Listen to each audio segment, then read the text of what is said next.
Tout au long des années, j'ai fait beaucoup d'enseignements dans beaucoup d'endroits différents sur la façon d'avoir une bonne relation avec Dieu, avec soi-même et avec les autres.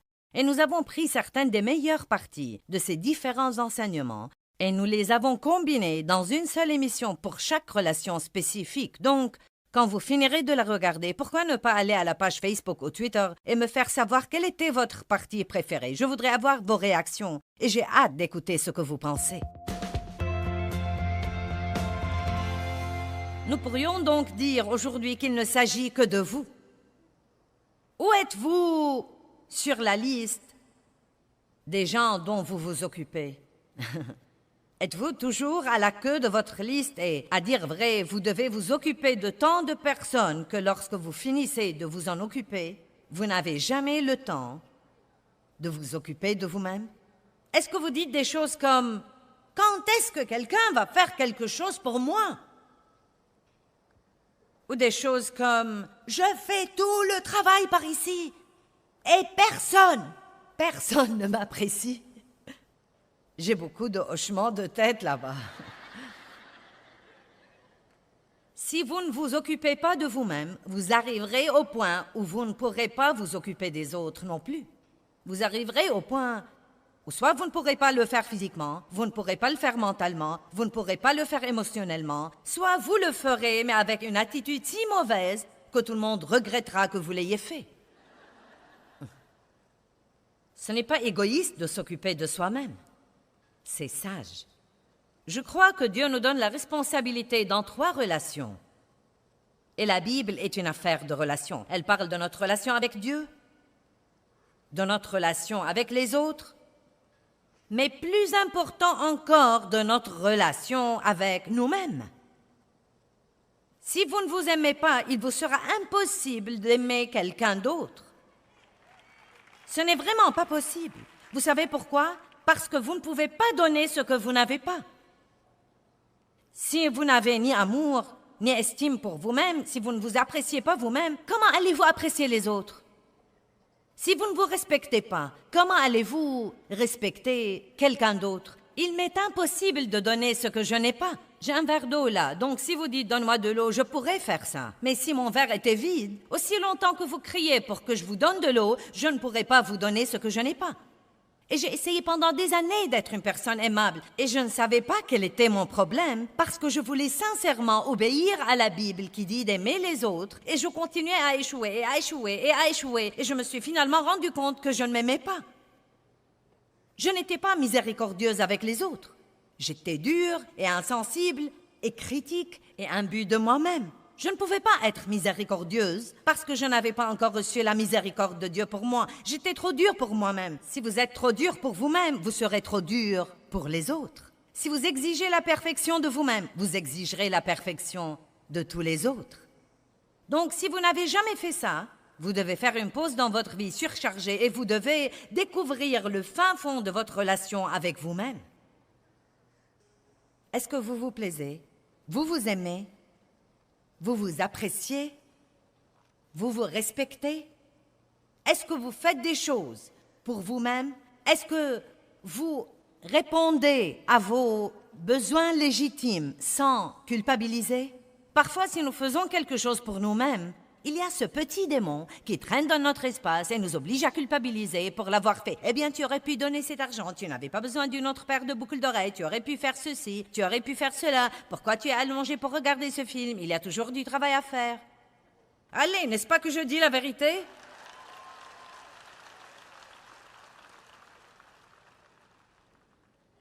Nous ne sommes pas sur Terre que pour prendre de la place et respirer. Il n'y a rien que j'aime mieux que de voir mes enfants s'amuser. Et j'aime vraiment les voir se réjouir les uns des autres. Je ne crois pas que nous nous rendions compte combien Dieu se réjouit quand nous nous réjouissons les uns des autres et que nous nous amusons. Je ne crois vraiment pas que quelqu'un aime bien rire plus que Dieu. Il a créé l'amusement. Il a créé le rire. Il a créé la joie. Le diable est celui qui a amené le malheur, et la misère, et la tristesse, et la dépression, et le désespoir, et le découragement, et la colère, et le non-pardon. Il ne vient que pour détruire, mais Jésus a dit « Je suis venu afin que vous ayez la vie et que vous en jouissiez. » Vous ne pouvez jouir de votre vie si vous ne jouissez pas de vous-même.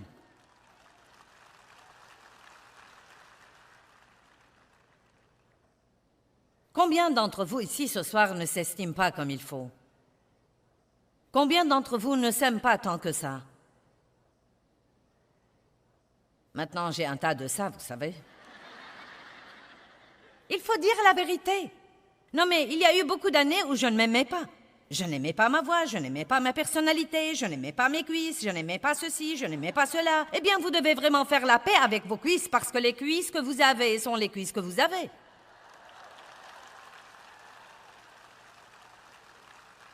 Prenez ce que vous avez et faites de votre mieux avec ça. Si vous pouvez, améliorez-le. Mais si vous êtes coincé avec ça, apprenez à l'aimer.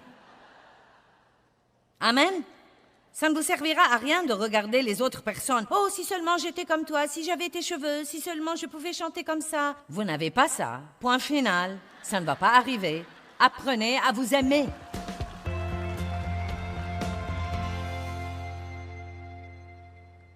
Vous savez, il n'y a pas beaucoup de chrétiens vraiment heureux à plein temps.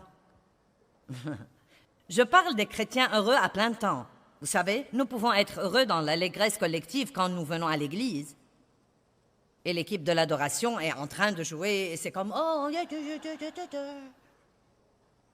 mais je parle d'être heureux à plein temps. Heureux à plein temps.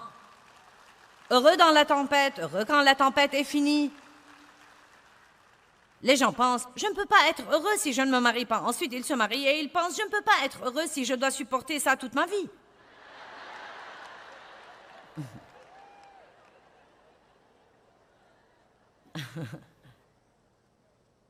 Vous savez ce qu'on dit? Les célibataires sont tristes et les mariés sont fâchés. Eh bien, je ne peux pas être heureux. Sans enfant, je ne peux pas être heureux. Oh, si cet enfant ne grandit pas et sort de cette maison, je ne peux pas être heureux. Je ne peux pas être heureux si je ne peux pas avoir une grande maison. Oh, je ne peux pas être heureux si je dois nettoyer cette grande maison toutes les semaines. Dieu dit, demandez-le, et si c'est bon, je vous le donnerai. Et je vous le donnerai dans mon timing. Et je vous le donnerai quand vous êtes prêt. Non pas quand vous croyez que vous êtes prêt, mais quand je sais que vous êtes prêt. Vous ne possédez pas parce que vous ne demandez pas. Demandez et vous recevrez afin que votre joie soit parfaite. Mais je ne crois pas que je puisse être heureuse si mon mari ne change pas. Eh bien, je croyais ça, et mon mari n'a pas changé et maintenant je suis heureuse. Il n'a pas changé.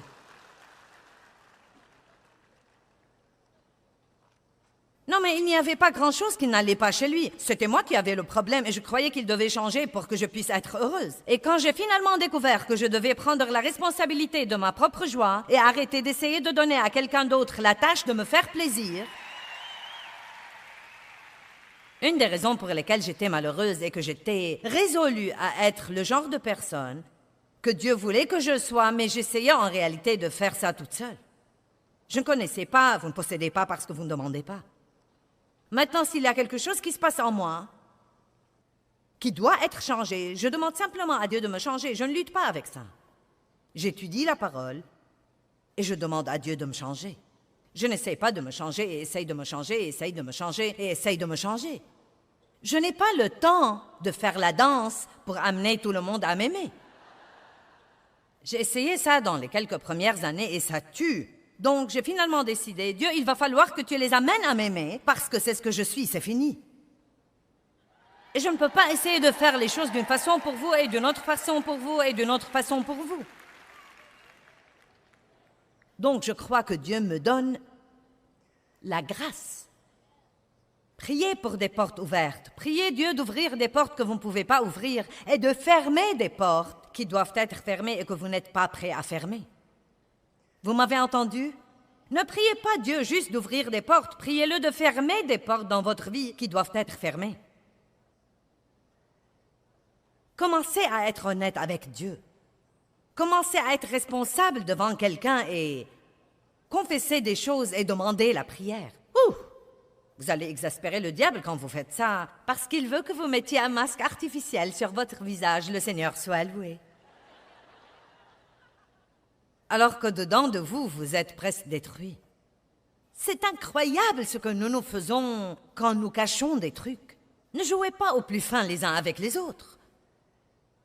Vous n'êtes pas obligé d'être parfait toute la semaine. Comment a été ta journée hier? Eh bien, j'ai mal agi toute la journée hier. Vraiment mal. Mais je suis content que Dieu soit miséricordieux et qu'il soit prêt à me pardonner. Je lui en ai parlé. Il m'a pardonné. Et vous pouvez prier pour moi aussi, car j'ai besoin de toute aide. Amen. Et non pas, comment étais-tu hier? Très bien. Amen. La première chose qui arrive chaque jour, vous devez dire « Dieu merci pour cette journée et je sais que je ne peux rien faire sans toi. Donc s'il te plaît, sois avec moi et aide-moi dans tout ce que je fais. Je te le demande. » Je demande de pouvoir élever mes enfants sans perdre la raison. Je demande de conduire dans le trafic pour aller au travail sans me fâcher et faire des choses odieuses. Je demande de ne pas manger à l'excès aujourd'hui car je suis tentée sur ce plan. Je demande Dieu. Nous devons demander. Il y a une puissance incroyable dans la prière. Quand un homme juste prie, une puissance énorme devient disponible. Vous dites, eh bien, c'est mon problème, je ne suis pas un homme juste. Si vous êtes régénéré, vous êtes juste devant Dieu par le sang de Christ. Peut-être que vous ne faites pas tout comme il faut, mais croyez-moi, vous êtes juste devant Dieu. Combien d'entre vous culpabilisent dans votre vie et c'est un lourd fardeau et vous en avez par-dessus la tête et vous voulez apprendre à vous en libérer? Eh bien, j'avais un problème énorme, terrible avec la culpabilité dans ma vie. Et je peux dire ici aujourd'hui que bien que ce fût un combat énorme et qui a exigé beaucoup d'études, j'ai été délivrée, complètement délivrée de la culpabilité. Or, cela ne veut pas dire que si je fais quelque chose de mauvais, je n'ai pas du chagrin à cause de mon erreur. Je ne veux pas faire de mauvaises choses. Je n'aime pas du tout sentir que j'ai offensé le cœur de Dieu.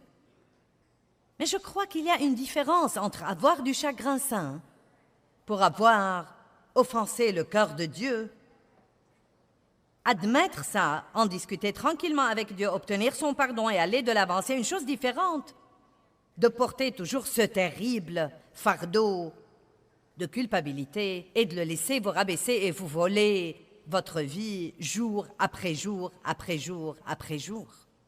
Jésus a fait tout ce qu'il devait faire. Il attend que nous le croyions.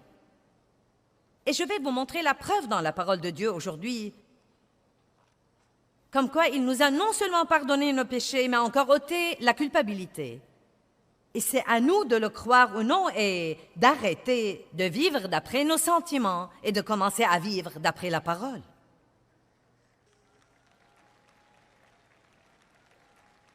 Quand j'ai finalement vu comment Satan m'avait volé par la culpabilité, qui en était vraiment une fausse, parce que je m'étais repentie, j'avais demandé à Dieu de me pardonner, et j'avais même cru qu'il m'avait pardonné. Et pourtant, je me sentais toujours coupable et mauvaise, et je portais ce fardeau sur mon dos partout où que j'aille. Je ne me sentais pas bien si je ne me sentais pas mal. J'ai presque commencé à penser que c'était la façon religieuse de se sentir comme un vieux ver et quelqu'un qui ne peut jamais faire ce qu'il faut et plaire à Dieu. J'ai beaucoup souffert à cause de la culpabilité. Oh, c'était horrible.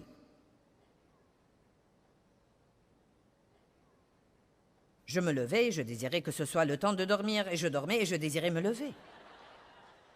Parce qu'il était toujours là. Il rôdait. Tu n'as pas. Tu n'es pas. Tu aurais dû. Tu n'aurais pas dû. Tu devais savoir mieux. Tu l'as fait encore une fois. Tu ne seras jamais gentil. Pour qui te prends-tu pour prêcher les autres? Eh bien, je vais exaspérer tous les démons religieux en disant «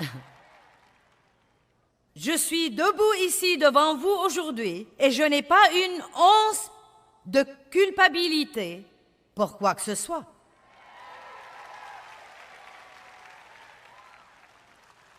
je n'en ai aucune. Vous dites, tu ne fais jamais ce qu'il ne faut pas. Aussi. Aussi. Si. Non, mais si je pense une pensée égoïste, c'est mauvais. Si je pense une pensée critique au sujet de quelqu'un d'autre, c'est mauvais. On ne fait pas toujours ce qu'il faut. Et tout ce que Dieu veut que vous fassiez, c'est de dire « Tu as raison, Dieu, et j'ai tort, et je suis désolé, et j'ai besoin non seulement de ton pardon, mais encore de ton aide pour ne pas répéter. » Et ensuite, immédiatement, non seulement comme un service à vous-même, mais encore comme un service à Dieu, vous vous en détournez et vous passez à la chose suivante que Dieu vous réserve. Vous ne la traînez pas avec vous, et vous faites ensuite une autre erreur, et vous la traînez avec vous, et vous faites une autre erreur, et vous la traînez avec vous. Certains d'entre vous se sentent toujours coupables pour des choses d'il y a 30 ans, et 20 ans, et 15 ans, et 10 ans, et 5 ans, et une semaine, et hier, et ce matin.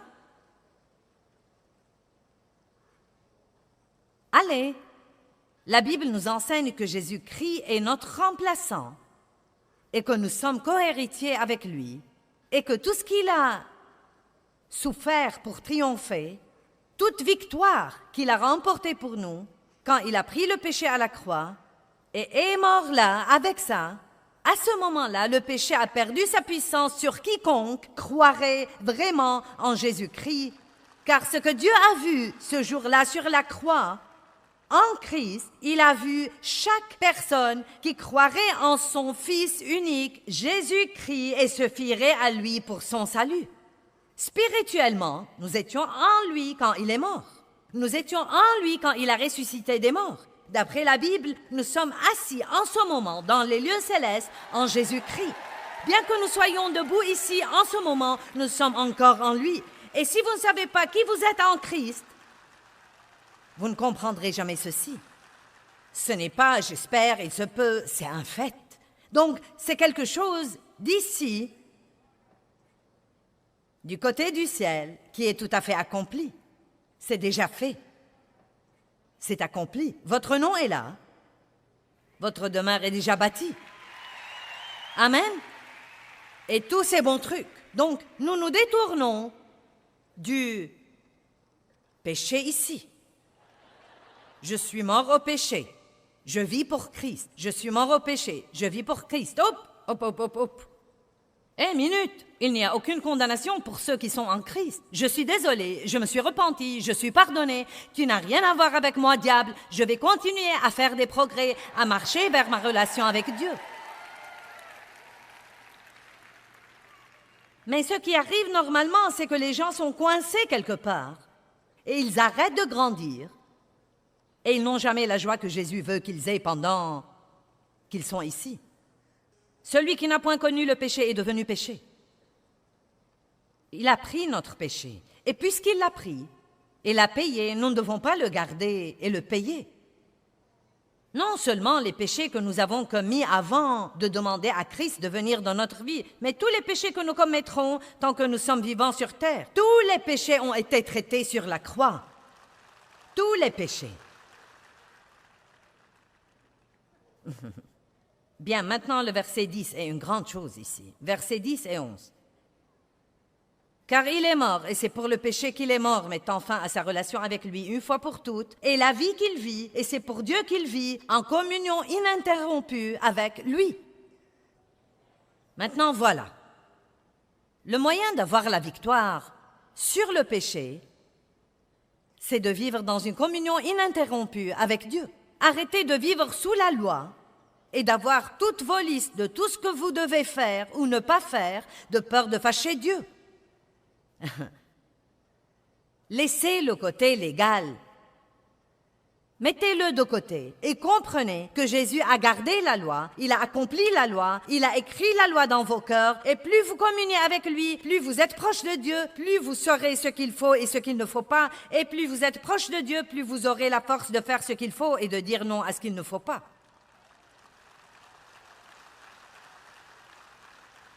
Mon Dieu, si jamais nous saurions ce qu'il a fait pour nous. C'est difficile à comprendre parce que Satan est là. Et essaye de dire, tu veux rire, ça ne pourrait être aussi simple que ça. Tu crois que tu peux aller faire ce que tu voudras et ensuite t'excuser et tout sera pardonné? Nous devons comprendre que Dieu est un Dieu de cœur et qu'il voit nos cœurs. Si vous faites le faux et que vous cherchez une excuse pour pécher, je ne peux pas vous aider.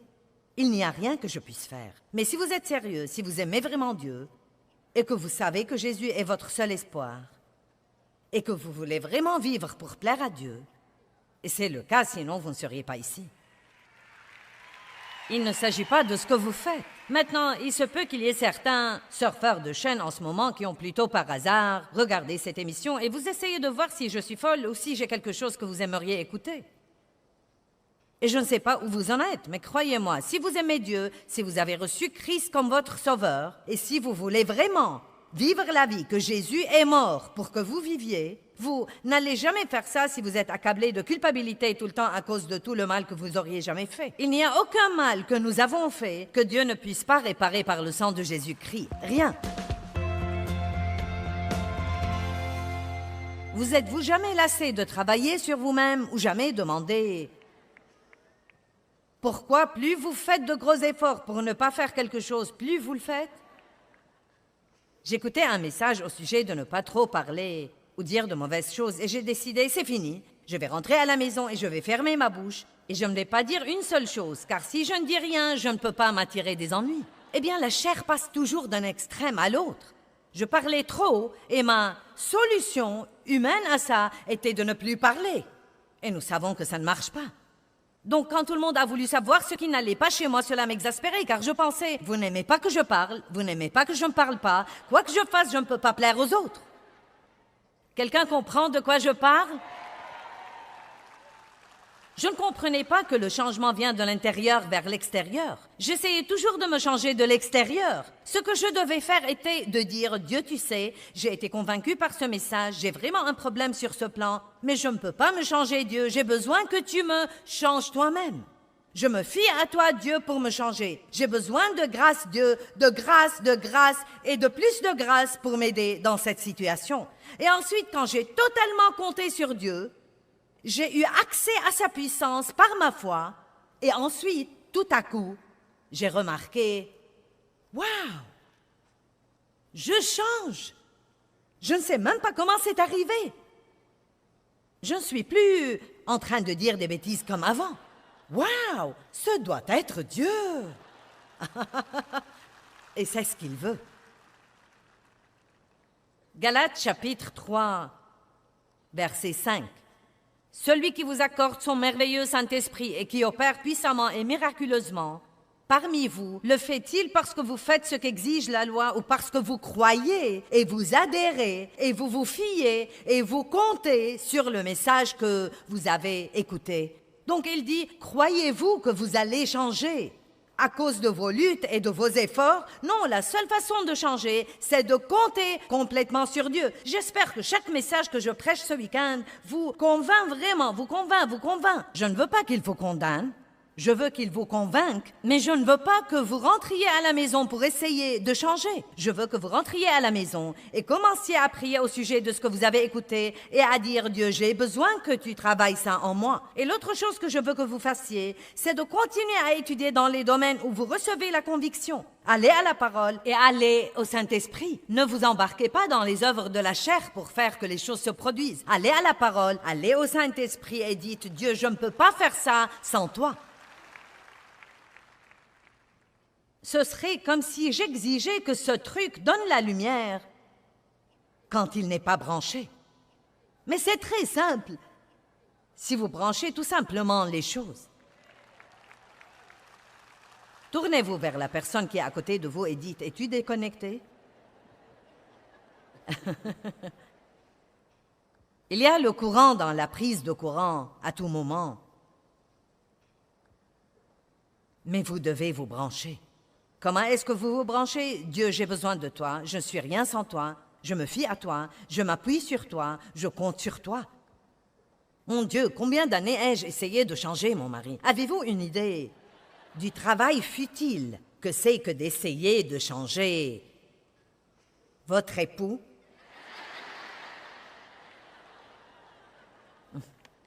Non, mais parlez de quelque chose qui vous épuise, mes chers, et ça y est.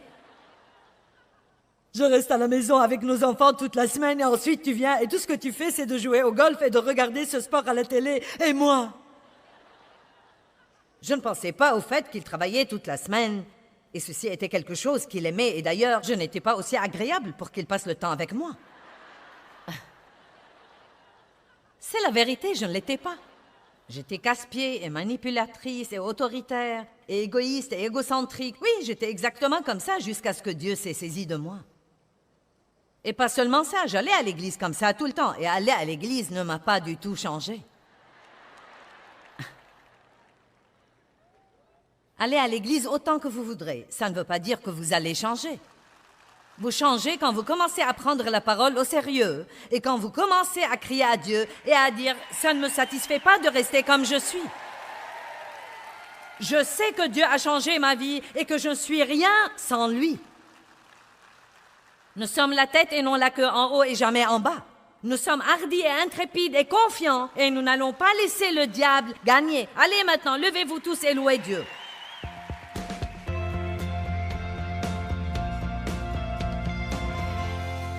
L'un des désirs les plus profonds du cœur de Dieu, c'est d'avoir une relation profonde, intime, personnelle avec vous. Oui, j'ai dit avec vous. Et je ne parle pas juste à un groupe de gens ici, je vous parle à vous. C'est la raison même pour laquelle Dieu nous a créés. Pas seulement ça, il veut aussi que nous apprenions à avoir une bonne relation avec nous-mêmes. Que pensez-vous de vous? Vous vous aimez? Êtes-vous contre vous? Est-ce que vous vous méprisez? Est-ce que vous vous rejetez? Ou avez-vous une relation saine avec vous? Est-ce que vous attachez une grande valeur à ce que Dieu a fait en vous créant? Vous savez, tout ce que Dieu a créé, il l'a regardé et il a dit « c'est très bon ». Et cela veut dire « vous ». Oui, nous faisons tous ce qu'il ne faut pas, mais vous êtes une bonne personne au très fond de vous et Dieu veut avoir une merveilleuse relation, une relation intime avec vous. Et à ce moment-là, nous pouvons apprendre à aimer les autres d'une façon saine et vivifiante.